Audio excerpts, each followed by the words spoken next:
Laboratoire sur la résonance. Voici une vue générale du montage.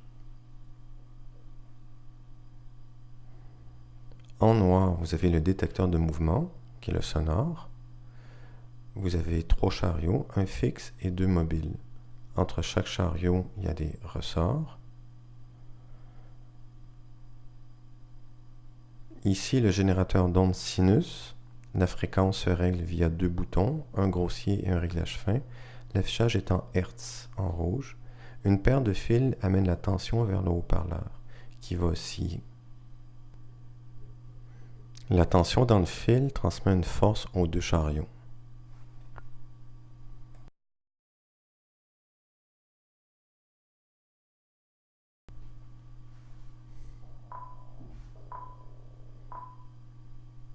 Voici un des phénomènes que vous observerez. Avec un seul chariot, il n'y a qu'un seul mode. On le voit ici rentrer en résonance assez rapidement avec de grandes amplitudes. Quand le montage inclut 2 masses, ils peuvent vibrer un premier mode dans la même direction l'un et l'autre.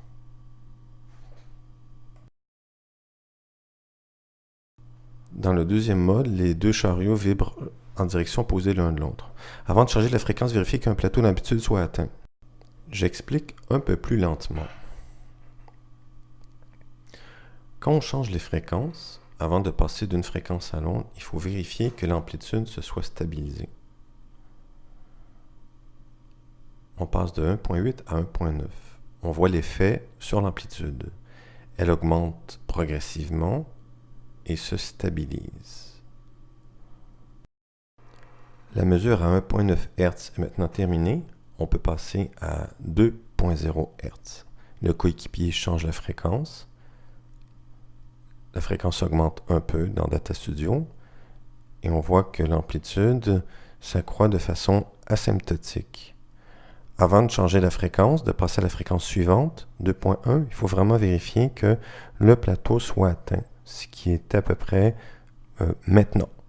Donc, on pourrait passer à la fréquence de 2.1 Hz et continuer les mesures. C'est tout. Merci. Passez un bon laboratoire.